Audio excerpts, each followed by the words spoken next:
ನಿನಗೆ ಏನಾಗಿದೆ ಅಂತ. ಇಲ್ಲಿ ನಾನು ಹಿಂಗ್ ಬಗ್ಗೆ ನೋಡ್ತೀನಿ, 2 ಆನೆ ಇಷ್ಟು ದಪ್ಪ ತಲೆ ಹಾಕಿ ನನ್ನ ನೋಡ್ತಾ ನಿಂತವೆ. ಅಭಿಮನ್ಯು ಇದಾರಲ್ಲ, ಮುಂದ್ಗಡೆಯಿಂದ ನಾವಿದ್ದಾಗ ನಮ್ಮ ಬಂದು ಕಾಪಾಡ್ತಾನೆ, ಯಾರ ಜೊತೆ ಬೇಕಾದ್ರೆ ಫೈಟ್ ಮಾಡಿ. ಆದ್ರೆ ಅಭಿಮನ್ಯುಗೆ ಒಂದು ವೀಕ್ನೆಸ್ ಇದೆ. ಈ ಗುಂಡ ಐತಲ್ಲ, ಗುಂಡಿಗೆ ಡಾಟ್ ಮಾಡಿದ ದಿವಸ ಅರ್ಜುನನ್ನೇ ಹೆದರ್ಸ್ತದು. ಅರ್ಜುನ್ಗೆ ಅದನ್ನ ಒಂದು 10 ಅಡಿ ಹಿಂದಕ್ಕೆ ದೂಕಕ್ಕಾಗ್ಲಿಲ್ಲ. ಅವಾಗ್ಲೇ ನಾನು ನಿಂತ್ಕೊಂಡು ಯೋಚನೆ ಮಾಡಿದೆ. ಇನ್ನೊಂದು ಗುಮ್ಮ ಅಂತ ಇತ್ತು, ಅದು ಇದ್ದಕ್ಕಿದ್ದಂಗೆ ಮಾಯ ಆಯ್ತು. ಅದು ಎಲ್ಲಿ ಹೋಯ್ತು ಅಂತ ಗೊತ್ತಿಲ್ಲ. ಏನ್ ಸರ್ ಗುಮ್ಮ ಅಂದ್ರೆ? ಅದು ಕಾಡಾನೆ, ಅದು ಗುಮ್ಮ ಅಂತ. ಈ ಗೂಬೆ ಅಲ್ವಾ, ಅರ್ಜುನಗ ಅದನ್ನ 5 ಅಡಿ ಹಿಂದಕ್ಕೆ ದೂಕಕ್ಕಾಗ್ಲಿ. ಅಭಿಮನ್ಯುಗೂ ಏನೂ ಮಾಡಕ್ಕಾಗ್ಲಿಲ್ಲ. ನೋಡಿ, ಒಂದ್ ಹೇಳ್ತೀನಿ, ಏಷ್ಯಾದ ಆನೆಗಳಿಗೆ ಕಾಲಲ್ಲಿ 5 ಉಗುರುಗಳಿರ್ತವೆ. ಆಫ್ರಿಕಾದ ಆನೆಗಳಿಗೆ 3 ಉಗುರು. ಅಲ್ಲೇನೆ ಬೀಟಮ್ಮ ಮತ್ತೆ ಭುವನೇಶ್ವರಿ 2 ಸೀನಿಯರ್ ಇವು.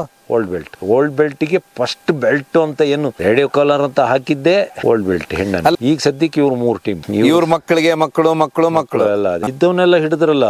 ತಣ್ಣೀರ್ ತಗೊಂಡೋಗಿ ಅಲ್ಲಿ ತಣ್ಣೀರ್ ಹೋಯ್ತು, ಮತ್ತೂರು ಹೋಯ್ತು, ಆಮೇಲೆ ಮಾರ್ಟಿನ್ ಹೋಯ್ತು, ಇನ್ನೊಂದು ಗುಮ್ಮ ಅಂತಿತ್ತು, ಅದು ಇದ್ದಕ್ಕಿದ್ದಂಗೆ ಮಾಯ ಆಯ್ತು. ಅದು ಎಲ್ಲಿ ಹೋಯ್ತು ಅಂತ ಗೊತ್ತಿಲ್ಲ. ಏನ್ ಸರ್ ಗುಮ್ಮ ಅಂದ್ರೆ? ಅದು ಕಾಡಾನೆ, ಅದು ಗುಮ್ಮ ಅಂತ. ಈ ಗೂಬೆ ಅಲ್ವಾ, ಗೂಬೆ ಎಲ್ಲ ಉಂಟಲ್ಲ, ಔಲ್ ಅಂತೆಲ್ಲ ಏನ್ ಹೇಳ್ತಾರ ನೋಡಿ, ಅದಕ್ಕೆ ನಮ್ಮಲ್ಲಿ ಮಲೆನಾಡಲ್ಲಿ ಗುಮ್ಮ ಅನ್ನೋದು. ಅದು ರಾತ್ರಿ, ಅದಕ್ಕೆ ಅದು ಗುಮ್ಮ ಅನ್ನೋದು. ಅದಕ್ಕೊಂದು ಗುಮ್ಮ ಅಂತ ಹೆಸರಿಟ್ಟಿತ್ತು. ಒಂದಿತ್ತು, ಸಾಲಿಡ್ ಆಗಿತ್ತು. ಅದು ಈಗ 2 ವರ್ಷದಿಂದ ಕಾಣೆ ಆಗಿದೆ. ನನ್ನ ಮನುಷ್ಯ ಭದ್ರಾ ಕಡೆ ಹೋಗಿರೋ ಚಾನ್ಸ್ ಇದೆ, ಹೆಚ್ಚಿನ ಅಂಶ ಭದ್ರಾ ಕಡೆ ಹೋಗಿ. ಗುಮ್ಮ ಇಲ್ಲ ಈಗ.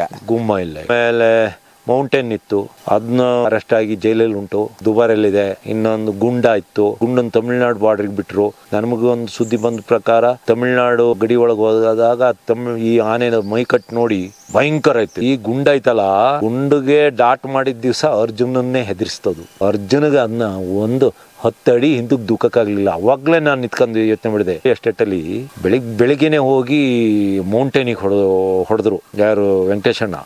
ಮೌಂಟೇನ್ ನಡ್ಕೊಂಡು ಹೋಗಿ, ಆಮೇಲೆ ಮೌಂಟೇನ್ ಇವ್ರನ್ನ ಅರ್ಧ ಕಿಲೋಮೀಟರ್ ಫಾಲೋ ಮಾಡ್ಕೊಂಡ್ ಬಂದು ಅಲ್ಲೊಂದ್ ಕಡೆ ಬಿದ್ದು ಬಿತ್ತು. 10-11 ಗಂಟೆ ಹೊತ್ತಿಗೆ ಲಾರಿಗೆ ಏರ್ಸಿ ಆಯ್ತು. ಅಷ್ಟೊತ್ತಿಗೆ ಗುಂಡ ಅಲ್ಲೇ ಇತ್ತು, ಅದೇ ಕಾಡಲ್ಲಿ. ಹೋಗು ಗುಂಡಿಗೂ ಹೊಡೆದಾಯ್ತು. ಭಯಂಕರ ಇದ್ದ. ನಾನು ಹೇಳಲಿಲ್ಲ ಹಿಂದೆ ಒಂದ್ಸತಿ, ಕ್ಲೇಶ್ಪುರದ ಆನೆಗಳಿಗೆ ಕೋರೆ ಉದ್ದ ಬೆಳೆಯಲ್ಲ. ಆನೆ ಮೈಕಟ್ಟು ನೋಡಿದ್ರೆ ಭಯಂಕರ ಇತ್ತು, ಆದ್ರೆ ಕೋರೆ ಒಂದಿಷ್ಟಿಷ್ಟು ಉದ್ದ ಇತ್ತು. ಡಾಟ್ ಆದ್ರೂ ಅದು ಅಭಿಮನ್ಯುಗೂ ಏನು ಕೇರ್ ಮಾಡ್ಲಿಲ್ಲ, ಅರ್ಜುನಿಗೂ ಕೇರ್ ಮಾಡ್ಲಿಲ್ಲ. ಅರ್ಜುನಿಗೆ ಅದನ್ನ ನಾನು ನೋಡ್ತಲೇ ನಿಂತಿದ್ದೆ, ನೋಡೋಣ ಅರ್ಜುನ ಎಷ್ಟು ದೂಕ್ತದೆ ಅಂತ. ಅರ್ಜುನಗೆ ಅದನ್ನ 5 ಅಡಿ ಹಿಂದಕ್ಕೆ ದೂಕಕ್ಕಾಗಲಿ. ಅದು ಈಗ ಅದ್ರ ವಿಡಿಯೋ ಎಲ್ಲೆಲ್ಲ ಓಡಾಡ್ತಾ ಇರ್ತದೆ, ಒಂದೊಂದ್ಸತಿ ಯಾರ್ಯಾರೋ ಹಾಕ್ತಾ ಇರ್ತಾರೆ. ಅಭಿಮನ್ಯುಗೂ ಏನೂ ಮಾಡೋಕ್ಕಾಗಲಿಲ್ಲ, ಅಷ್ಟು ಸ್ಟ್ರಾಂಗ್ ಇತ್ತು. ಅದನ್ನ ಈಗ ತಮಿಳ್ನಾಡವರು ಹಿಡಿದು ಅದೇನೋ ಅವರು ಪಳಗಿಸಿ ಏನೋ ಮಾಡ್ತಾ ಇದ್ದಾರೆ ಅಂತ ಒಂದು ಸುದ್ದಿ ಬಂತು. ಹಾಗಾಗಿ ತುಂಬಾ ಹೆಸರಿನ ಆನೆಗಳೆಲ್ಲ ಹೋಗಿ. ಈ ಗುಂಡ ಇದೆಯಲ್ಲ, ಗುಂಡನ ಜೊತೆ ಇನ್ನೊಂದು ಆನೆ ಇತ್ತು. ಗುಂಡ ಅವಾಗ ಸಣ್ಣನು, ಇನ್ನು 4G, ಇನ್ನು ಕಾಲೇಜ್ ಹುಡುಗ, ಏನು ಎಲ್ಲರಿಗೂ ಒಂಥರ ಶೋ ಮಾಡೋದು ಏನೇನೋ ಮಾಡ್ತಾ ಇತ್ತು. ಅದಕ್ಕಿಂತ ಅದರದ್ದು ಅದು ಒಂದು ಜೊತೆ ಯಾವುದೋ ಒಂದು ಇನ್ನೊಂದು ಆನೆ ಜೊತೆ ಹೋಗಿ ಸೇರ್ಕೊಬಿಡ್ತು. ಸಕಲೇಶ್ಪುರದಿಂದ ಒಡೂರ ಪಕ್ಕ ಒಂದು ಬೆಂಡೆ ಕಾಡು ಅಂತ, ಅಲ್ಲಿ ನಮ್ಮಲ್ಲಿ ಮಲೆನಾಡಲ್ಲಿ ಒಂದು ಜಾತಿ ಮರ ಬೆಳೀತದೆ, ಇದೇ ಮರ ಅಲ್ಲಿ ಕಾಣ್ತೈತಲ್ಲ ಇದು. ಈ ಮರಗಳು ಇಡೀ ಮರಗಳ ಪ್ರಪಂಚದಲ್ಲಿ ಹೈಯೆಸ್ಟ್ ಸ್ಪೀಡ್ ಬೆಳೆಯೋದು ಇವೆ. ಅಷ್ಟೇ ಅಲ್ಲ, ಇದ್ರದ್ದು ಬೀಜಗಳನ್ನ ಎಲ್ಲ ತುಂಬಾ ಜಾತಿ ಹಕ್ಕಿಗಳು ತಿಂತವೆ. ಇದಕ್ಕೆ ಬೆಂಡೆ ಅಂತಾರೆ, ಬೆಂಡೆ ಮರ ಅಂತಾರೆ. ನಾವೆಲ್ಲ ಗೋರ್ಕ್ಲು ಅಂತೀವಿ. ಅದೊಂದು ಕಾಡಲ್ಲಿ ಶುಂಠಿ ಬೆಳೆದು ಪಾಳ್ ಬಿಟ್ರು, ಶುಂಠಿ ಪಾಳ್ ಬಿಟ್ಟ ಜಾಗದಲ್ಲಿ ಈ ಮರಗಳು ಬೆಳೆಯೋದು ಜಾಸ್ತಿ. ಹಂಗಾಗಿ ಅದಕ್ಕೆ ಆ ಭಾಗದಲ್ಲಿ ಅದಕ್ಕೆ ಬೆಂಡೆ ಮರ ಅಂತಾರೆ. ಬೆಂಡೆ ಕಾಡಲ್ಲಿ ಒಂದು ಸಲಗ ಇದೆ ಅಂತ ಆಯ್ತು. ಅದು ಬಾರಿ ಇದು ಮಾಡ್ತಿತ್ತು, ಎಲ್ಲರನ್ನು ಅಟ್ಟಾಡಿಸ್ತಿತ್ತು. ಅದ್ರ ಜೊತೆಗೆ ಈ ಗುಂಡ ಸೇರ್ಕೊಂಡಿದ್ದ. ಸಕಲೇಶ್ಪುರದಿಂದ 3-4-5 ಕಿಲೋಮೀಟರ್ ದೂರದಲ್ಲಿ ಒಡೂರು ಸೋಷಿಯಲ್ ಫಾರೆಸ್ಟ್ ಪಕ್ಕ ಇರೋದೇ ಒಂದು ರೆಕಾರ್ಡ್ ಜಾಗ, ಹಿಡುವಳಿ ಜಾಗ ಆಳ್ಬಿಟ್ಟಿದ್ದು ಬೆಂಡೆಕಾಡು. ಓಕೆ, ಅವನ್ ಸಿಕ್ಕ ಇಡೀ. ಮತ್ತೆ ಇದ್ರೊಳಗೊಂದು ಮಧ್ಯದಲ್ಲಿ ಒಂದು ಅಭಿಮನ್ಯುದೊಂದು ವಿಚಾರ ಬರ್ತದೆ. ಅಭಿಮನ್ಯು ಇದಾರಲ್ಲ, ಅಭಿಮನ್ಯು ಮುಂದ್ಗಡೆಯಿಂದ ನಾವಿದ್ದಾಗ ನಮ್ಮ ಬಂದು ಕಾಪಾಡ್ತಾನೆ, ಯಾರ ಜೊತೆ ಬೇಕಾದ್ರೆ ಫೈಟ್ ಮಾಡಿ. ಆದ್ರೆ ಅಭಿಮನ್ಯುಗೆ ಒಂದು ವೀಕ್ನೆಸ್ ಇದೆ. ವೀಕ್ನೆಸ್ಸೋ ಹೆದರಿಕೆನೋ ಈ ಬೇರೆ ಏನೋ, ಯಾವ್ದೇ ಕಾರಣದ ಅಭಿಮನ್ಯುನ ಹಿಂದ್ಗಡೆ ಯಾರು ಒಂದು 5 ಅಡಿ ಇಲ್ಲ 10 ಅಡಿ ಅಂತರ ಇಟ್ಕೊಂಡು ಹೋಗ್ಬೇಕು. ತುಂಬಾ ಹತ್ರಕ್ಕೆ ಹೋದ್ರೆ ಅದಕ್ಕಾಗಲ್ಲ. ಒಂದ ಬ್ಯಾಕ್ ಕೊಡಿತದೆ, ಇಲ್ಲ ಅಂದ್ರೆ ಮತ್ತೊಂದು ಮಾಡ್ತದೆ. ಮತ್ತೊಂದು ಏನ್ ಮಾಡ್ತದೆ ಅಂದ್ರೆ, ಬೆಂಡೆಕಾಡೊಳಗೆ ಹೋದು 2 ಆನೆಗಳ ಮೇಲೆ 2 ಜನ 3 ಜನ ಕೂತ್ರು. ನಾನು ನಮ್ಮ ನಡ್ಕೊಂಡು ಒಳಗೆ ಹೋಗ್ತಾ ಇದೀವಿ. ನಾನು ಮೊದ್ಲೇ ನಂಗೆ ಗೊತ್ತಿತ್ತು, ಆದ್ರೂ ಹಿಂಗೆ ಆ ಕಡೆ ಈ ಕಡೆ ನಾವು ಎಚ್ಚರಿಕೆಯಲ್ಲಿ ನೋಡ್ಬೇಕಲ್ಲ. ಈಗ ಆನೆ ಮೇಲೆ ಕೂತಾರು ಹೆಂಗ ಶೇಪ್ ಆಗ್ತಾರೆ, ಬಂದು ಹಿಂದ್ಗಡೆಯಿಂದ ಬಂದು ನಮಗ್ ಗುದ್ದಿರೆ ಸ್ವಲ್ಪ ಹತ್ರಕ್ಕೆ ಹೋಗ್ಬಿಡಿ. ಅಭಿಮನ್ಯು ಹತ್ರಕ್ಕೆ ಹೋಗ್ತಾ ಇದ್ದೀನಿ. ಹಿಂಗೆ ನನಗೆ ಯಾರ ಒಂದು ಇಷ್ಟಪ್ಪ ದೊಣ್ಣೆಲ್ ತೆಗೆದು ತಲೆಗೆ ಹೊಡೆದಂಗ ಆಯ್ತು, ಟಾಬ್ ಅಂತ. ನನಗೆ ಯಾರಪ್ಪ ಈ ತಲೆಗೆ ದೊಣ್ಣೆಲ್ ಹೊಡೆಯೋನು ನೋಡ್ತೀನಿ, ಅಭಿಮನ್ಯು ಬಾಲ್ದಲ್ಲಿ ಹೊಡೆದಿದ್ದು. ಅಷ್ಟೊತ್ತಿಗೆ ಇವನಂದ, ಯಾರು ನಮ್ಮ ಹೊಸಂತ, ಯಾರು ಅದ್ರ ಹಿಂದೆ ಬರಬೇಡಿ, ಅದಕ್ಕೆ ಆಗ ಮೊದ್ಲೇ ಹೇಳಿದ್ದ. ಅದು ಒದಿತದೆ, ಅದ್ರ ಹಿಂದೆ ಬರಬೇಡಿ ಸರ್. ಅದು ಇಷ್ಟು ದಪ್ಪದು ಆನೆ ಬಾಲ, ಅದರಲ್ಲಿ ಹೊಡೆದ್ರೆ ಹಿಂಗೆ ಆಗ್ಬೋದು. ನನಗೆ ಯಾವನ ದೊಣ್ಣೆಲ್ಲಿ ಹೊಡೆದಂಗಾಯ್ತು. ಆಮೇಲೆ ನನ್ನ ಹ್ಯಾಟ್ ಬೇರೆ ಇತ್ತಲ್ಲ, ಆಮೇಲೆ ಇದ್ರ ಸವಾಸ ಬೇಡ ಅಂತ ದೂರದಲ್ಲಿದ್ದೆ. ಆಮೇಲೆ ಹೋಗ್ತಾ ಇದೀವಿ, ಅದು ಬರೀ ಡೇಂಜರಸ್. ಅದು ಬರೀ ಪೊದೆಕಾಡು ಒಳಗೆ ತಪ್ಪಿಸ್ಕೊಳಕ್ ಕಷ್ಟ. ಈ ಮರಗಿಡ ಇರೋದ್ರಲ್ಲಾದ್ರೂ ಓಡಿ ಹೆಂಗಾರು ಮಾಡ್ಬೋದು. ಪೊದೆಕಾಡಲ್ಲಿ ಸಿಕ್ಕಾಪಟ್ಟೆ ನಮ್ಮ ಮಲೆನಾಡಲ್ಲಿ ಬೆಳೆಯೋ ಒಂದು 10-12 ಜಾತಿ ಮುಳ್ಳುಗಳು ಇರ್ತವೆ. ಅವೇ ಹಿಡ್ಕೊಟ್ಬಿಡ್ತಾವೆ ಹೀಗೆ ಮುಳ್ಳು ಹಿಡಿದು, ಇಲ್ಲ ನಮ್ಮ ಕಿವಿ ಮುಖಕ್ಕೆ ಎಲ್ಲ ಹಿಡ್ಕೊಬಿಡ್ತಾವೆ. ಅದಕ್ಕಿರ್ಲು ಬಾಡ್ಬಕ್ಕನ್ ಮುಳ್ಳು ಅಂತ ಒಂದು ಈ ತರ ಹುಲಿ ಉಗ್ರಂಗ್, ಅದು ಹಿಂಗ್ ಚುಚ್ಚಿದ್ರೆ ಮುಂದೆ ಕೆಳದ್ರೆ ಎಷ್ಟಪ್ಪ ಮಾಂಸ ಕಿತ್ಕೊಬರ್ತದೆ. ನಿತ್ಕೊಂಡು ಅದನ್ನ ವಾಪಸ್ ಹಿಂಗ್ ದೂಕ್ಕೊಂಡು ಹೋಗ್ಬೇಕು. ಅದಕ್ಕೆ ಆನೆನೂ ಹೆದರ್ತವೆ. ಆ ಮುಳ್ಳು ಅಲ್ಲಿದೆ ಅಂದ್ರೆ ಆನೆ ದಾರಿ ಬದಲಾಯಿಸ್ಕೊಂಡು ಹೋಗ್ತದೆ. ಅವಾಗ ಮಾವತರು ಕೊಡ್ತಾರೆ, ನಿನಗೆ ಏನಾಗಿದೆ ಅಂತ. ಅದಕ್ಕೆ ಅಲ್ಲಿ ಕಿವಿ ಕಿತ್ಕೊ ಹೋಗ್ತದಲ್ಲ, ಅದೇ ಹೆದರಿಕೆ. ಅವೆಲ್ಲ ಹಿಂಗಿರ್ತಾವ ಮುಳ್ಳು. ಆಮೇಲೆ ನೋಡಿ ಇಲ್ಲಿ ಉಂಟಲ್ಲ, ಇದು ಸೀಗೆ, ಇದನ್ನೆಲ್ಲ ನಾವು ಸ್ನಾನ ಮಾಡಕ್ಕೆ ಉಪಯೋಗಿಸ್ತೀವಿ. ಈ ಸೀಗೆ ಮುಳ್ಳು ಅದೇ ತರ. ಹೋಗ್ತಾ ಇದೀವಿ ಅಷ್ಟೊತ್ತಿಗೆ ಅಭಿಮನ್ಯು ನನ್ನ ಬಾಲ್ದಲ್ಲಿ ಹೊಡೆದ್, ನಂಗೆ ದೊಣ್ಣೆಲ್ಲಿ ಹೊಡೆದಂಗೆ ಆಯ್ತಾ. ನಂಗೆ ಅದು ಒಂದ್ ಸ್ವಲ್ಪ ಶಾಕ್ ಆಯ್ತು. ಆನೆ ಮೇಲಿದ್ದರಿ ಕಾಣ್ತಿಲ್ಲ, ಅದು ಬುಷ್ ಕಾಡು. ಇಲ್ಲಿ ನಾನು ಹಿಂಗ್ ಬಗ್ಗೆ ನೋಡ್ತೀನಿ, 2 ಆನೆ ಇಷ್ಟು ದಪ್ಪ ತಲೆ ಹಾಕಿ ನನ್ನ ನೋಡ್ತಾ ನಿಂತವೆ. ನನಗೆ ನೋಡೋಕ್ಕಿಂತ ನಮ್ಮ ಸಾಕಿದಾನೆ ನೋಡ್ತಾ ಇರ್ತಾರೆ. ನಾನು ಆಮೇಲೆ ಅಕ್ರಮಗೂ ಇವ್ರಿಗೂ ಹೇಳಿದೆ, ಇಲ್ಲಿದ್ದಾವೆ ಆನೆ ಅಂತ. ಆಮೇಲೆ ಆನೆಗೆ ಡಾಟ್ ಮಾಡಿ ಕೂಡಲೇ ಈ ಗುಂಡ ಸಣ್ಣನಲ್ಲ ಹೊಡಿಬಿಟ್ಟ. ಆಮೇಲೆ ಏನಾಯ್ತು, ಎಗ್ದು ಒಂದೇ ಬಿಡ್ತು ಅಭಿಮನ್ಯುಗೆ ಅಟ್ಯಾಕ್ ಮಾಡಕ್ಕೆ. ನಾನೇನ್ ಮಾಡಿದೆ, ನನ್ನ ಹಿಂದ್ಗಡೆಯಿಂದಲೇ ಬಂದಿತ್ತು. ನಾನೇನ್ ಮಾಡಿದೆ, ದೊಡ್ಡ ಮರ ಇತ್ತು. ದೊಡ್ಡ ಮರ ಅಂದ್ರೆ ಅದೊಂದು ಜಾತಿ ಮರ, ನಮ್ಮ ಮಲೆನಾಡಲ್ಲಿ ಮಾತ್ರ ಬೆಳೆಯೋದು, ಭಾರಿ ಗಟ್ಟಿ ಮರ. ಆದ್ರೆ ಅದು ಯಾವ್ದಕ್ಕೂ ಪ್ರಯೋಜನ ಇಲ್ಲ, ಬರೀ ಸೌದೆಗೆ ಮಾತ್ರ. ಆ ಮರದ್ದು ಓಡೋಗಿದ್ದೆ, ಆ ಮರದ ಮರ ನಿಂತ್ಕೊಬಿಟ್ಟೆ. ಆನೆ ಆಮೇಲೆ ಅಭಿಮನ್ಯು ಮೇಲೆ ಅಟ್ಯಾಕ್ ಮಾಡೋದು ಬಿಟ್ಕೊಂಡು ನನ್ನ ಪಕ್ಕಕ್ಕೆ ಬಂದು ನಿಂತ್ಕೊಬಿಟ್ಟು. ಇಷ್ಟಪ್ಪದ ಮರದ ಆಚೆ ಕಡೆ ಆನೆ ನಿಂತಿದೆ, ಮಧ್ಯ ಮರ, ನಾನು ಈ ಕಡೆ ನಿಂತಿದ್ದೀನಿ. ನಾನು ಆನೆ ಮುಂದಕ್ಕೆ ಹಿಂಗೆ ಮೂವ್ ಆದಂಗು ನಾನು ಹಿಂದಕ್ಕೆ ಕಾಣ್ದಂಗೆ ಬರೋದದು ಹಿಂದಕ್ಕೆ ನಾನು. ಆಮೇಲೆ ಅಷ್ಟೇ ಎದುರುಗಣಿಂದ ಒಂದು ಆನೆ ತಂದು ನಿಂತ್ಕೊಬಿಡ್ತು. ಆನೆ ಏನಂದ್ರು ಬೀಳ್ತಾ ಇಲ್ಲ. ಅಷ್ಟೊತ್ತಿಗೆ ಅಕ್ರಮ್, ನಾನು ಮತ್ತೆ ಇನ್ನೊಬ್ಬ ಸೇರ್ಕೊಂಡು, ನಾನು ಹೆಂಗಾದ್ರು ಮರದ ಬಟ್ಟೆನೇ ಇದ್ನಲ್ಲ, ಅಷ್ಟೊತ್ತಿಗೆ ಯಾರು ಹಗ್ಗ ತಂದ್ರು. ಆನೆ ನಿತ್ತಂಗೆ ಅದ್ರ ಹಗ್ಗ ಹಾಕಿ ಒಂದು ಕಾಲಿಗೆ ಕಟ್ಟಿ ಅದೇ ಮರಕ್ಕೆ ಕಟ್ಟಿ ಆಮೇಲೆ ಅದು ಹಿಡ್ಕೊಂಡು ಹೋದು. ಅದು ತಂದೋಗೆಲ್ಲ ಬಿಟ್ರು. ಒಳ್ಳೆ ಸಾಲಿಡ್ ಅಲ್ಲ. ಅಭಿಮನ್ಯು ಏನಾಯ್ತು, ಅಭಿಮನ್ಯು ವೀಕ್ನೆಸ್ ಅಂದ್ರಲ್ಲ, ಏನದು? ಅಭಿಮನ್ಯು ಅದೇ ಹೇಳಿದ್ನಲ್ಲ, ಮುಂದೆ ಹೋದ್ರು ಸಹಿಸ್ಕೊಂತದೆ. ಮುಂದೆ ನಾವು ಕಿರ್ಚಾಡಿರು, ಅದು ಯಾರು ಮಾವತನ ಬೇಡ, ಅದೇ ಬಂದು ಅಟ್ಯಾಕ್ ಮಾಡ್ತದೆ ಕಾಡನೆ ಮೇಲೆ. ಹಿಂದ್ಗಡೆ ಮಾತ್ರ ಯಾರು ಹೋದ್ರು ಅದಕ್ಕೆ ಆಗಲ್ಲ. ಒಂದು ಕಿಕ್ ಮಾಡ್ತದೆ, ಬ್ಯಾಕ್ ಕಿಕ್.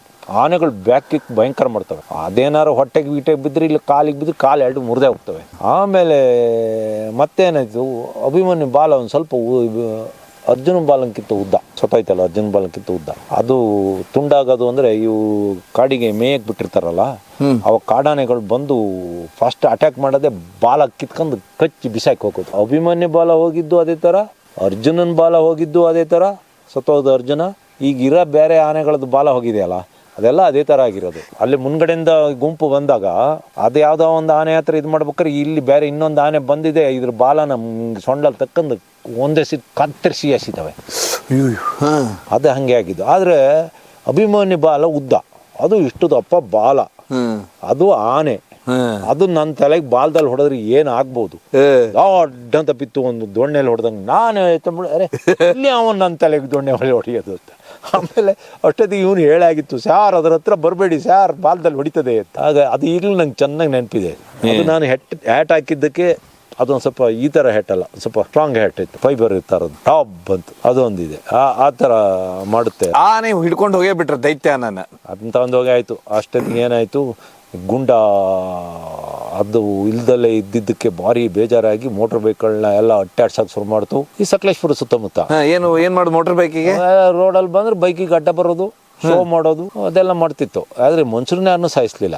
ಮನುಷ್ಯರನ್ನ ಸುಮ್ಮನೆ ಒಂದ್ಸತಿ ಅನ್ನೋದು, ಕಾಲ್ ನೆಲಕ್ಕೆ ಬಿಡಿಯೋದು, ಅದೆಲ್ಲ ಮಾಡ್ಕೊಂಡು ಒಂಥರ ಶೋ ಮಾಡ್ತಿತ್ತು. ಆಮೇಲೆ ಇದ್ರದ್ದು ಕಿತಾಪತಿ ಇದ್ರ ನೋಡಿ ಇದನ್ನ ಹಿಡಿದ್ರು. ಅವತ್ತು ಒಂದೇ ದಿವಸ ಸ್ಟೇಟಲ್ಲಿ ಮೌಂಟೇನ್ ಇದನ್ನ 2 ಹಿಡಿದು 2 ಗಡಿಪಾರ ಮಾಡಾಯ್ತು. ಅಷ್ಟೊತ್ತಿಗೆ ಮೌಂಟೇನ್ ವಾಪಸ್ ಬರಕ್ಕೆ ಶುರುವಾಯ್ತು. ಮತ್ತೆ ರೋಡಲ್ಲಿ ಅದನ್ನ ತಗೊಂಡೋಗಿ ದುಬಾರಿಗೆ ಹಾಕಿರು. ದುಬಾರಲ್ಲಿದೆ 16, 17, 18 ವರ್ಷದ ಆನೆಗಳು ಅವು ಕುಟುಂಬದೊಳಗೆ ಇಲ್ಲದ್ದೆಲ್ಲ ಕಿತಾಪತಿ ಮಾಡೋದು ಎಲ್ಲ ಮಾಡಕ್ ಹೊರಟಾಗ ಅಜ್ಜಿ ಆನೆ ಅವನ್ನೆಲ್ಲ ಓಡಿಸ್ತದೆ ಇಡೀ ಕುಟುಂಬದಿಂದಲೇ. ಆವಾಗ ಇವ್ರುಗಳೆಲ್ಲ ಸೇರ್ಕೊಂಡು ಇನ್ನೂ ಕಾಲೇಜ್ ಹುಡುಗರ ತರ, ಅಂದ್ರೆ 18 ವರ್ಷ ಇನ್ನೇನು ಮೆಜಾರಿಟಿ ಬಂದಿರ್ತವೆ, ಏನು ಇಡೀ ಯಾವುದು ಇವಕ್ಕೆ ಲೆಕ್ಕಕ್ಕೆ ಬರಲ್ಲ ಆ ತರ ಮನುಷ್ಯ ಇನ್ನೇನು ಕಾಲೇಜ್ ಹುಡುಗರು ಥರ 18, 19 ವರ್ಷ 20 ವರ್ಷ ಇವ್ರದ್ದೇ ಅದೊಂದು ಟೀಮ್ ಕಟ್ಕೊಂಡು ಬಿಡ್ತಾರೆ. ಟೀಮ್ ಕಟ್ಕೊಂಡು ಎಲ್ಲ ಇಡೀ ಊರು ಯಾವ ಹೊಲ ಇದು ಕಬ್ಬಿನ ಗದ್ದೆ ಎಲ್ಲ ಪುಡಿ ಹಾರಿಸಿ ಎದುರಿ ಬಂದು ಮೋಟ್ರ್ ಬೈಕ್ಗಳನ್ನೆಲ್ಲ ಅಟ್ಟಾಡಿಸಿ ಲಾಸ್ಟಿಗೆ ಯಾರೋ ಒಬ್ಬ ನಮ್ಮ ಕಾಡಾನೆ ಭೀಮನ್ ಥರನೊಬ್ಬ ಸಿಕ್ಬಿಡ್ತಾನೆ. ಅವು ಹೋಗಿ ಏನೇನೋ ಪೂಸಿ ಹೊಡ್ಕೊಂಡು ಅದ್ರ ಹತ್ರ ರಾಜಿ ಆಗಿಬಿಡ್ತದೆ. ರಾಜಿ ಆಗಿ ಅದ್ರ ಸಾಚಾರ ಆದಾಗ ನಾನು ನೋಡಿದ್ದೀನಿ ಸಾಚಾರರು ಏನು ಮಾಡ್ತಾರೆ ಅಂತ. ಸಾಚಾರರು ಫಸ್ಟ್ ಕಾಡಿಂದ ನಮ್ಮ ವೆಸ್ಟರ್ನ್ ಘಾಟಲ್ಲಿ ನಾನು ಹೇಳೋದು, ಕಾಡಲ್ಲಿ ತುಂಬ ಥರ ಇದೆ. ನಿಮ್ಮ ರಾಮನಗರ ಕಾಡೇ ಇರ್ಬೋದು, ಬೇರೆ ಥರ ಇರ್ಬೋದು. ನಮ್ಮ ವೆಸ್ಟರ್ನ್ ಅದರಲ್ಲೂ ಒಂಥರ ಕಾಡು ಇರುತ್ತೆ. ಅಲ್ಲಿ ಬೆಟ್ಟಗಳು ಓಪನ್ನೇ ಇರಲ್ಲ. ನಮ್ಮ ಘಟ್ಟದ ತಗ್ಗಲ್ಲಿರೋ ಕಾಡುಗಳು, ಶೋಲ ಬೆಟ್ಟಗಳದ್ದು ಕಾಡನ್ನು ಹೇಳ್ತೀನಿ. ನಾನು ಒಂದು ದಿವಸ ಒಂದು ಬೆಟ್ಟ ತುದಿಯಲ್ಲಿ ಸುಮ್ಮನೆ ಕೂತಿದ್ದೆ. ಒಳಗಿಂದ ಇಂಥಲ್ಲ ಅಂತ ಸೌಂಡ್ ಬಂತು. ಆಮೇಲೆ ಒಂದು 2-3 ಜನ ಒಂದಿಷ್ಟು ಉದ್ದ ಕ್ವಾರೆಯರು ಬಂದರು. ಎಲ್ಲ ಅವಲೋಕನ ಮಾಡಿರು, ಹಿಂಗೆಲ್ಲ ಕೊಂಡೆಲ್ಲ ಹಿಂಗೆ ಮಾಡಿರು. ಆಮೇಲೆ ಅದೆಂಥದೋ ಒಂದು ಮಾಡಿ ಸಿಗ್ನಲ್ ಮಾಡಿರು. ಸೀದಾ ಬಂದು ನಮ್ಮಲ್ಲಿ ಶೋಲ ಬೆಟ್ಟಗಳಲ್ಲಿ ಹುಲ್ಲಿನ ಜೊತೆ ಈಚಿಲು ಅಂತ ಇರ್ತದೆ. ಈಚಿಲು ಅಂದ್ರೆ ಬೆಂಗಳೂರು ಸೈಡು ಆ ಸೈಡ್ ಒಂದು ಈಚಿಲು ಮರಗಳಾಗ್ತಾವಲ್ಲ, ಅದರಲ್ಲಿ ಶೇಂದಿ ಎಲ್ಲ ಮಾಡ್ತಾರಲ್ಲ, ಆ ಈಚಿಲಲ್ಲ, ಇತ್ತಗ್ಗು ಇಷ್ಟೇ ಹತ್ರ ಈಚಿಲು. ಅದ್ರಲ್ಲಿ ಹಣ್ಣು ಬಿಡ್ತದೆ. ಅದ್ರ ಹಣ್ಣು ನಮ್ಮ ಖರ್ಜೂರ ತರ ಇರ್ತದೆ, ಭಾರಿ ಚಂದ ಇರ್ತದೆ, ಒಳ್ಳೆ ರುಚಿ ಇರ್ತದೆ. ಅದ್ರದ್ದು ಸುಳಿ ಬರ್ತದೆ. ಆ ಸುಳಿ ಹಿಂಗ್ ಕಿತ್ತರೆ ಒಳಗಡೆ ಭಾರಿ ಸ್ವೀಟ್ ಇರ್ತದೆ. ಅದನ್ನ ಹಿಂಗ ಒಡೆದ್ರೆ ಅದ್ರೊಳಗೊಂದು ಆ ಸುಳಿದೇ ಒಂದು ಇದಿರ್ತದೆ, ನಾವು ದಿಂಡು ಅಂತೀವಿ. ಇದು ಸಖತ್ ಟೇಸ್ಟ್ ಮಾತ್ರ, ಭಾರಿ ಹೀಟ್ ಅದು. ಅದನ್ನೆಲ್ಲ ಎಳ್ಕೊಂಡ್ ತಿನ್ನಕ್ಕೆ ಶುರು ಮಾಡಿ ಕೂಡಲೇ ಭೀಮನಂತದೇ ಇನ್ನೊಂದು ಆನೆ ನಮ್ಮಲ್ಲಿದೆ. ಅದು ವೆಸ್ಟರ್ನ್ ಘಾಟಲ್ಲಿ ಮಾತ್ರ, ಈ ಕಡೆ ಬರಲ್ಲ. ಅದ್ರ ಕೋರೆಗಳು ಹೀಗಿದಾವೆ, ಅದು ಹೀಗಿಲ್ಲ, ಹೀಗೆ ಈ ತರ ಕೋರೆಗಳಿಗೆ ತೊಟ್ಲು ಕೋರೆ ಅಂತಾರೆ ನಮ್ಮಲ್ಲೆಲ್ಲ. ಆ ಆನೆ ಬಂತು, ಅದು ಅದ್ರ ಪಾಡಿಗೆ ಅದು ಅದಕ್ಕೆ ಇವೇ ಎಲ್ಲ ಸಿಗ್ನಲ್, ಅದಕ್ಕೆ ಸಿಗ್ನಲ್ ಕೊಡೋದು ಎಲ್ಲ ಅವೇ. ಒಂದು 4 ಏನಾಯ್ತು, ಎಲ್ಲ ತಿಂತಾ ಇದ್ದು ಒಂದು ಈ 4G ಆನೆ ಒಂದ್ಸತಿ ನನ್ನ ಕಡೆಯಿಂದ ಗಾಳಿ ಬೀಸಿಕೊಳ್ಳಿ ಸೊಂಡ್ಲು ಹಿಂಗೆ ಎತ್ತಿದ್ದೆ. ಅದು ಎಂಥದೋ ಹಿಂಗೆ ಅನ್ಕೊಂಡಿದ್ದೆ, ಸೀದಾ ಹೋಯ್ತು. ಎಲ್ಲ ಓಡಕ್ ಕಾಡೋದು. ಅದು ದೊಡ್ಡಾನೆ ಇವುಗಳನ್ನ ಬಳಸ್ಕೊಂತದೆ. ಯಾಕೆಂದ್ರೆ ಏನಾರ ಅಪಾಯ ಬರೋದು ಇದಕ್ಕೆ ಬೇಗ ಗೊತ್ತಾಗೋದು. ಈ ಹುಡುಗರು ಆನೆ ಇದಾವಲ್ಲ, ಇವು ಅದನ್ನೆಲ್ಲ ತಿಳ್ಕೊಂತವೆ. ಆಮೇಲೆ ಆನೆಗೆ, ದೊಡ್ಡ ಆನೆಗಳಿಗೆ ಏನಾರ ಸಹಾಯ ಮಾಡೋದು, ಅದು ಇದು ಚಿಲ್ಲರೆ ಪಲ್ರೆ ಕೆಲಸ ಎಲ್ಲ ಮಾಡಿಕೊಡ್ತಾವು. ಹಾಗಾಗಿ ಸಾಚಾರ ಗ್ಯಾರಂಟಿ ಇದ್ದೇ ಇರ್ತಾರೆ. ನೀವು ಎಲ್ಲೇ ನೋಡಿ ಒಂದು ಈಗ ಭೀಮ ಆನೆ ಜೊತೆ ಸೀಗೆಗುಡ್ಡ ಭೀಮ ಭಾರಿ ಫ್ರೆಂಡ್ ಒಂದ್ ಕಾಲದಲ್ಲಿ. ಆದ್ರೆ ಸೀಗೆಗುಡ್ಡಕ್ಕೆ ಇದು ಬಂದ ಕೂಡಲೇ ಮದ ಮಕ್ಕಳು ಭೀಮನ್ನೇ ಚುಚ್ಚಿತು. ಅಷ್ಟವರೆಗೂ ದೂರದಲ್ಲಿ ನಿಲ್ತಿದ್ದು, ಭೀಮನ್ನೇ ಸಪ್ರೇಟ್ ಬಿಟ್ಟು ಇವು 3 ಸಲ ಬೇರೆ ನಿಲ್ತಿದ್ದು ಆ ಕಾಡೊಳಗೆ. ಲಾಸ್ಟಿಗೆ ಯಾವಾಗ ಅಪಾಯ ಬಂದು ಅಂದ್ಕೊಳ್ಳಿ, ಇಬ್ಬರಳು ಒಗ್ಗಟ್ಟಾಗಿ ದಸರಾ ಆನೆ ಹತ್ರ ಫೈಟಿಗೆ ಹೋಗಿದ್ದು, ಗೇಟ್ ಮುರಿದು. ಹೀಗೆ ಹೊರಗಡೆ ಶತ್ರುಗಳು ಬಂದಾಗ ನಮ್ಮಲ್ಲಿದ್ದ ಸಿಟ್ಟು ಮರೆತು ಒಗ್ಗಟ್ಟಾಗೋದು. ಇದು ಹಿಂದೆ ಮನುಷ್ಯರಿಗೂ ಬಂದಿದ್ರೆ ಈ ದೇಶ ಕತೆ ಬೇರೆ ಆಗ್ತದೆ. ಈಗ ಒಂದು 4 ವರ್ಷದ ಹಿಂದೆ ಯಾವ 1-2 ಗಂಡಾನೆ ಬಂದಿದ್ದು, ಅವುಗಳ ಫೈಟ್ ಮಾಡುತ್ತಾ ಭೀಮಂದು ಒಂದು ಉಗುರು ಕಿತ್ಕೊ ಹೋಗು. ನೋಡಿ ಒಂದು ಹೇಳ್ತೀನಿ, ಏಷ್ಯಾದ ಆನೆಗಳಿಗೆ ಕಾಲಲ್ಲಿ 5 ಉಗುರುಗಳಿರ್ತವೆ. ಆಫ್ರಿಕಾದ ಆನೆಗಳಿಗೆ 3 ಉಗುರು, ಪ್ರತಿ ಕಾಲಲ್ಲಿ 5 ಇರುತ್ತೆ. ಇದರಲ್ಲಿ ಒಂದು ಉಗುರು ಆನೆದು ಅಂದ್ರೆ ಇಷ್ಟ ಅಗಲ ಇರುತ್ತೆ. ಇನ್ನು ಭೀಮಂದು ಇಷ್ಟ ಅಗಲ ಇರ್ಬೋದು, ದೊಡ್ಡ ಪಾದ. ಆವಾಗ ಭೀಮಗ್ ಭಾರಿ ಕಾಲಿಗೆ ಪೆಟ್ಟಾಯ್ತು. ಅದೆಲ್ಲೋ ಒಂದ್ ಕಡೆ ನಿಂತಿದೆ ಅಂತ ಸುದ್ದಿ ಬಂತು ನಂಗೆ 4 ವರ್ಷದಿಂದ. ಕ್ಯಾಮ್ರಾ ಎಲ್ಲ ತಗೊಂಡು ಸೀದಾ ಹೋದೆ. ಹೋಗಿ ಭೀಮನ ಹತ್ರಕ್ಕೆ ಹೋದೆ. ನಾನೊಂದು 20 ಅಡಿ ಹತ್ರಕ್ಕೆ ಹೋಗಿರ್ಬೋದು. ಒಂದ್ಸತಿ ಮುಂದ್ಲ ಕಾಲ್ನ 4 ಒದ್ದು ದೊಡ್ಡ ಸೌಂಡ್ ಮಾಡ್ತು. ನನ್ನ ಹೆದರ್ಸ್. ನಾನು ಸುಮ್ಮನೆ ನಿಂತ್ಕೊಂಡೆ. ಆಮೇಲೆ ನಾನು ಅದನ್ನ ಕಾಲನೇ ನೋಡಕ್ತಾ ಕೂತಿದ್ನಲ್ಲ, ಅದಕ್ಕೆ ಬಹುಶಃ ಕಾಲು. ಆಮೇಲೆ ಮತ್ತೊಂದು ಹೊರಗಡೆ ಓಪನ್ ಬಂದಾಗ ಭೀಮ ಕಾಲ್ನ ಹಿಂಗ್ ಎತ್ತಿ ತೋರಿಸ್ತಿತ್ತು. ಯಾರು ಮನುಷ್ಯರು ಬಂದಾಗ ಕಾಲ್ ಹಿಂಗ್ ಅಂತಿತ್ತು. ಆ ತರ ಅದು ವಿಡಿಯೋ ಇತ್ತು ನಮ್ಮ ಹತ್ರ. ಈಗ ಸುಮಾರು 3-4 ವರ್ಷದಿಂದ ಹುಡುಕಿರಿ ಸಿಕ್ಬೋದು. ಹೀಗೆ ಒಂಥರ ಮನುಷ್ಯರಿಗೆ ತೋರಿಸ್ತಿತ್ತು. ಆಮೇಲೆ ನಾನೆಲ್ಲ ನೋಡಿದೆ. ಮತ್ತೆ ಸಾಯಂಕಾಲ ಮತ್ತೆ ಅದ್ರ ಜೊತೆನೇ ಇದ್ದೆ. ಅದಕ್ಕೆ ಗೊತ್ತಾಯ್ತು ಇವ್ರು ಏನು ಮಾಡಕ್ ಬಂದಿಲ್ಲ. ನಾನು ಅದನ್ನ ಪದೇ ಆ ಕಾಲ್ನೇ ನೋಡ್ತಾ ಕುತ್ಕೊಂತಿದ್ನಲ್ಲ, ಅದ್ರ ಮುಖ ನೋಡ್ತಿರ್ಲೇ ಇಲ್ಲ. ಕಾಡೊಳಗೆ ಹೋಗಿ ಹೀಗೆ ನೋಡ್ತಾ ಕೂತಾಗ ಅದಕ್ಕೇನು ಗೊತ್ತಾಗಿದೆ, ಕಾಲ್ನು. ಆಮೇಲೆ ಲಾಸ್ಟಿಗೆ ಇನ್ನೊಂದು 4 ಗಂಟೆ ಟೈಮ್ ಭೀಮ ಹೊರಗೆ ಬಂದು ಸ್ಟ್ರೈಟ್ ನಿಂತ್ಕೊಂಡು, ನಾನು ಸುಳ್ಳು ಬೀಳ್ತಾ ಇಲ್ಲ, ಸತ್ಯ ಹೇಳ್ತಾರ ನಾನು. ಆವಾಗ ನಾನು ಅದ್ರ ಕಾಲ್ನೆಲ್ಲ ಫೋಟೋ ತಕ್ಕಂದೆ. ಆಮೇಲೆ ನಾನು ಅವಾಗ ಒಬ್ರು ರೇಂಜ್ ಇದ್ರು, ಒಳ್ಳೆ ರೇಂಜರು, ಅವರಿಗೆಲ್ಲ ಹೇಳಿ ಅವ್ರು ಅದಕ್ಕೆ ಇಂಜೆಕ್ಷನ್ ಹೊಡೆದು ಆಂಟಿಬಯೋಟಿಕ್ ಏನೋ ಇದು ಮಾಡಿ ಟ್ರೀಟ್ಮೆಂಟ್ ಕೊಟ್ಟರು. ಆಮೇಲೆ ಕಾಲು ವಾಸಿ ಆಯ್ತು. ಆಮೇಲೆ ಇದ್ದಕ್ಕಿದ್ದಂಗೆ ಆನೆಗಳು ಏನ್ ಮಾಡ್ತವೆ ಅಂದ್ರೆ, ಕೋರೆಗಳನ್ನ ಈ ಇಳಿಜಾರು ಗೆರೆ ಅಂತೀವಿ ನಾವು, ರೋಡ್ ಸೈಡ್ ಇರ್ತದಲ್ಲ ಎತ್ತರದ ಇದು, ಅಲ್ಲಿ ಕೋರೆ ಹೊಡಿತವೆ. ಕೋರೆ ಹೊಡೆದು ಮಣ್ಣು ತೆಗಿತವೆ. ಕೆಲವು ಟೈಮ್ ನೆಲಕ್ಕೆಲ್ಲ ಹೊಡೆದು ಮಣ್ಣು ತಕ್ಕಂತವೆ, ಮಣ್ಣು ಮೈಗೆ ಹಾಕಿ ಕೆನಕೆ ಎಲ್ಲ. ಆ ಟೈಮಲ್ಲಿ ಏನಾಗ್ತದೆ, ಅಲ್ಲಿ ಕಲ್ಲು ಬಂಡೆ ಇಲ್ಲ ಬೇರ್ಗಳಿದ್ದಾಗ ಕೋರೆ ಮುರಿದೋಗ್ಬಿಡ್ತು. ಭೀಮಂದು ಒಂದು ಎಡದೆ ಕಡೆ ಕೋರೆ, ಈಗಲೂ ಒಂದ್ ಸ್ವಲ್ಪ ಗುಡ್ಡ ನೋಡಿ, ಎಡದೆ ಕಡೆ ಕೋರೆ ಮುರಿದೋಗ್ಬಿಡ್ತು. ಆಮೇಲೆ ಎಡದೆ ಕಡೆ ಕೋರೆ ಮುರಿದೋಯ್ತು ಅಂತ ನಾವೆಲ್ಲ ಹೇಳ್ದು, ಪಾಪ ಅವಾಗ ಯಾರೋ ಒಳ್ಳೆ ರೇಂಜ್ರೆ ಫಾರೆಸ್ಟ್ ಎಲ್ಲರೂ ಒಳ್ಳೆಯವ್ರು ಇರ್ತಾರೆ ಆಯ್ತಾ. ಹುಡ್ಕಕ್ ಬಿಟ್ರು, ತುಂಬಾ ಹುಡುಕಿರು ಜನ ಎಲ್ಲ, ಇವರೆಲ್ಲ ಎಲ್ಲ ಮುರಿದು ಬಿದ್ದಿದೆ. ಆಮೇಲೆ ಏನಾಯ್ತು, ನಾನು ಒಂದು ಬೆಂಡೆ ಕಾಡು ಅಂತ ಇದೆ ಸಕಲೇಶ್ಪುರದ 3 ಕಿಲೋಮೀಟರ್ ದೂರದಲ್ಲಿ ವಡೂರು ಅಂತಿದೆ, ಅಲ್ಲೊಂದು ಬೆಂಡೆ ಕಾಡಲ್ಲಿ ಆನೆ ಇತ್ತು, ಮಲಗಿತ್ತು. ನಾನು ಅಲ್ಲಿ ನೋಡಿದೆ, ಇನ್ನು ಮಲಗಲಿ ಪಾಪ ಅಂತ ಸುಮ್ಮನೆ ಇದ್ದು ಕಾದು 2:30 ಹೊತ್ತಿಗೆ ಅದು ನಿದ್ದೆಯಿಂದ ಹೇಳ್ತು ಮೇಲೆ. ಈಮಿನ ಟೈಮೇ 2:30 ಹೇಳೋದು. 1:30-2 ಗಂಟೆಗೆ ಎದ್ದು ಹೊರಟಾಯ್ತು. ಎಲ್ಲಿಗೆ ಬೇಕೋ ಅದು ಹೋಗೋದೆ, ಈಗೇನು ಕತ್ಲೆ ಹಬ್ಬಕ್ಕೂ ಅಂತ ಬೇರೆ ಆನೆ ಕಾಯಲ್ಲ. ಆಮೇಲೆ ಅಲ್ಲಿ ಬಂದು ಒಂದು ಬಿದಿರು ತಿಂತ ಇತ್ತು. ನಾನು ನನ್ನ ನೋಡಿದಂಗೆ ಅದು ಸುಮ್ಮನೆ ನಟನೆ ಮಾಡುತ್ತೆ, ನೋಡೇ ಇಲ್ದಾರೆ. ನಾನು ಅದಕ್ಕೆ ಇನ್ನೇನು ಇಷ್ಟೆಲ್ಲ ನನ್ನ ನೋಡಿದ್ಮೇಲೆ ಅಟ್ಯಾಕ್ ಮಾಡೋದ್ರೆ ಮಾಡ್ತಿತ್ತು ಅಂತ ಹೋಗಿ ಕರೆಕ್ಟಾಗಿ ನಿಂತ್ಕೊಂಡು ಒಂದು 25-30 ಅಡಿ ದೂರಕ್ಕೆ ನಾನು ನನ್ನ ಕ್ಯಾಮ್ರಾದಲ್ಲಿ ಅದ್ರ ಫೋಟೋ ಎಲ್ಲ ತಕ್ಕೊಂಡು ಬಂದೆ. ಅದರಲ್ಲಿ ಒಂದು ಅರ್ಧ ಅಡಿಯಷ್ಟು ಮುರಿದೋಗಿತ್ತು. ಆದ್ರೆ ನಾನೆಲ್ಲೋ ಓದಿದ ಪ್ರಕಾರ ಆನೆ ಕೊರೆಗಳು ವರ್ಷಕ್ಕೆ 6-7 ಇಂಚು ಬೆಳೀತವೆ ಅಂತ. ಆಮೇಲೆ ಈಗ ಸಮ ಆಯ್ತು, ಒಂಚೂರು ಹೆಚ್ಚು ಕಡಿಮೆ ಕಾಣ್ತಿದೆ, ಆದ್ರೆ ಒಳ್ಳೆ ಚೂಪು ಮಾಡ್ಕೊಂಡಿದೆ. ಎಲ್ಲ ಮರಕ್ಕೆಲ್ಲ ಉಜ್ಜಿ ಇಲ್ಲ ಕಲ್ಲಿಗೆಲ್ಲ ಉಜ್ಜಿ ಆನೆಗಳು ಕೊರೆನ ಚೂಪ್ ಮಾಡ್ತವೆ. ಆಮೇಲೆ ಸೊಂಡ್ಲಲ್ಲಿ ಹಿಂಗ್ ಮುಟ್ಟಿ ನೋಡ್ಕೊಂತ ಇರ್ತವೆ. ಕ್ವಾರೆನೇ ಅವಕ್ಕೆ ಹೆಮ್ಮೆ. ಕ್ವಾರೆ ಇಲ್ಲ ಅಂದ್ರೆ ತಲೆಬಿಸಿ ಆಗ್ತದೆ ಅದಕ್ಕೆ. ಒಂದೊಂದು ಕ್ವಾರೆ ಮುರಿದಾಗ್ಲೂ ತಲೆಬಿಸಿ ಮಾಡ್ಕೊಂತವೆ. ಹಾಗಾಗಿ 2 ಸತಿ ನಾನು ಭೀಮನ ಹತ್ರಕ್ಕೆ ಹೋಗಿದ್ದೆ. ಭೀಮ ಅವತ್ತು ಅಷ್ಟೇ ಯಾವುದೋ ಸಿಗಗುಡ್ಡ ಇದು ಮಾಡಿದಾಗ ಅಲ್ಲಿ ಕೆರೆಯಲ್ಲಿ ಮಲಗಿತ್ತು. ನಾನು ಹತ್ರಕ್ಕೆ ಹೋಗಿ ಸುಮ್ಮನೆ ಆ ಕೆರೆ ಅಂದ್ರೆ ನಾನು ಹೈಟಲ್ಲಿದ್ದೆ, ಅದು ಆಚೆ ಕೃಷಿ ಹೊಂಡದಲ್ಲಿ ಮಲಗಿದಾಗ ನನ್ನ ನೋಡಿದಂಗೆ ನೆಟ್ಟನೆ ಮಾಡ್ತು. ನಾನು ಸುಮ್ಮನೆ ಕುತ್ಕೊಂಡು ಫೋಟೋ ಹೊಡ್ಕೊಂಡು ಬಂದಿದ್ದೆ. ಆದ್ರೆ ಅವತ್ತೇನೋ ಒಂದು ಆಯ್ತು, ಅದಕ್ಕೂ ತುಂಬಾ ನೋವಾಗಿತ್ತು. ಒಂದು ಆಗಬಾರ್ದಾಗ ಘಟನೆ ನಡೆದೋಯ್ತು. ಭೀಮನಿಗೆ ಅಭಿಮಾನಿಗಳಿದಾರಂತೇಳಿ. ಈಗ ಅದೇ ತರಾನೇ ಇನ್ನೊಂದು ಟೀಮ್ ಲಕ್ಕುಂದದಲ್ಲಿ ಇದೆ ಅಲ್ಲ, ಯಾರ್ದದ್ದು ಟೀಮ್ ಸರ್ ಅದು? ಭುವನೇಶ್ವರಿ ಟೀಮ್. ಅದೇ ಹೇಳಿದ್ನಲ್ಲ, ಈಗ ಸದ್ಯಕ್ಕೆ 3 ಹೆಣ್ಣಾನೆಗಳು ಗುಂಪು ಕಟ್ಟಿಗೆ ತಿರುಗಾಡ್ತಾ ಇದಾವೆ. ಯಾಕೆಂದ್ರೆ 3 ಹೆಣ್ಣಾನೆಗಳು ಒಟ್ಟಿಗೆ ಹೋದ್ರೆ ಕಡಿಮೆ ಅಂದ್ರೆ ಒಂದು 40-50-60 ಆನೆಗಳಾಗ್ತವೆ. ಅವಾಗ ಆಹಾರ ಸಾಲಕ್ಕಿಲ್ಲ. ಹಾಗಾಗಿ ಅವು ಡಿವೈಡ್ ಮಾಡ್ಕೊಂತವೆ. ತಿಂಗಳಿಗೆ ಒಂದ್ಸತಿ ನಾನು ನೋಡಿದಂಗೆ 15 ದಿವಸಕ್ಕೆ ಒಂದ್ಸತಿ, ಇಡೀ ನಾನೊಂದು 10-15 ವರ್ಷದಿಂದ ನೋಡಿದಾಗೆ ಆನೆಗಳು ಒಂದು ಕಡೆ ಎಲ್ಲೋ ಒಂದು ಕಡೆ ಸಡನ್ ಸೇರ್ಕೊಂತವೆ. 1 ದಿವಸ 2 ದಿವಸ ಒಟ್ಟಿಗಿರ್ತವೆ. ಆಮೇಲೆ ಅಲ್ಲಿ ಪಕ್ಷಾಂತರ ನಡೀತದೆ. ಪಕ್ಷಾಂತರ ಹೇಗೆ ಅಂದ್ರೆ, ಭುವನೇಶ್ವರಿ ಜೊತೆ ಆಲ್ದೂರಲ್ಲಿ 2 ತಿಂಗಳು ಇದ್ದಿದ್ದು ಹೆಣ್ಣಾನೆಗಳು ಪಕ್ಷಾಂತರ ಮಾಡಿ ಬೀಟಮ್ಮನ ಗುಂಪಿಗೆ ಸೇರಿ ಬೀಟಮ್ಮನ ಎಲ್ಲಿವರೆಗೂ ತಗೊಂಡು ಹೋಗಿದಾವೆ ಅಂದ್ರೆ, ಬೀಟಮ್ಮ ಭೀಮನ್ನ ಇವೇ 2 ಹೆಣ್ಣಾನೆ ಚಿಕ್ಕಮಗಳೂರು ದಾಟಿ ಮುತ್ತೋಡಿ ಫಾರೆಸ್ಟ್ ಬಾರ್ಡ್ರಿಗೆ ತಂದೋಗಿ ನಿಲ್ಸ್ಕೊಂಡವೆ. ಹೀಗೆ ಪಕ್ಷಾಂತರ ನಡೀತಾ ಇರ್ತದೆ. ಮರಿಗಳು ಆ ಕಡೆ ಹೋಗೋದು, ಈ ಕಡೆ ಹೋಗೋದು, ಹೆಣ್ಣಾನೆ ಅದ್ರ ಜೊತೆ ಹೋಗೋದು, ಇದ್ರ ಜೊತೆ ಹೋಗೋದು, ಅದೆಲ್ಲ ಇದ್ದಿದ್ದು ಒಂದೇ ಕುಟುಂಬ ಅಲ್ಲ. ಹಾಗಾಗಿ ಈಗ 3 ಗ್ರೂಪ್ ಆಗಿದೆ ಆನೆ. ಆದ್ರೆ ಇಲ್ಲೊಂದು ಗ್ರೂಪ್ ಇದೆ. ಈ ಗ್ರೂಪು ಈ ಫಾರೆಸ್ಟ್ನರ್ಗಳಿಗಾಗ್ಲಿ ಯಾರಿಗೆ ಲೋಕಲರಿಗೆ ಅಷ್ಟು ಅಂದಾಜು ಆಗಿಲ್ಲ. ಆ ಗ್ರೂಪ್ ಅಲ್ಲಿ ಇರೋರಿಗೆ ಯಾರಿಗೂ ಹೆಸರು ಕಟ್ಟಿಲ್ಲ. ಅದು ಸುಮಾರು ಒಂದು 3-3.5 ಸಾವಿರ ಎಕರೆ ಏನು ಮೊನ್ನೆ ಅರ್ಜುನ ಸತ್ತೋಯ್ತಲ್ಲ ಕಾಡು, ಆ ಕಾಡಲ್ಲಿ ಇದೆ. ಅದರಲ್ಲಿ ಇರೋದು ಸರಿಯಾದ ಹೆಣ್ಣಾನೆಗಳು. ಅವು ಡೈರೆಕ್ಟ್ ಬಂದು ಮನೆಗೆ ಅಟ್ಯಾಕ್ ಮಾಡ್ತವೆ. ರೋಲಿಂಗ್ ಶೆಟ್ರಿಗೆ ಜಾಡ್ಸಿ ಮುಂದಕ್ಕಲ್ಲಿ ಒದ್ದು ಹೋಗ್ತವೆ. ಆಮೇಲೆ ಅಷ್ಟೇ ಅಲ್ಲ, ಅರ್ಜುನ ಸತ್ತು ಮಾರನೇ ದಿವಸನೇ ಅಲ್ಲೇ ಇದ್ದವು ಆನೆಗಳು ಅಲ್ಲಿಂದ 1 ಕಿಲೋಮೀಟರ್ ದೂರದಲ್ಲಿ ಮರಿ ಹಾಕ್ತವೆ.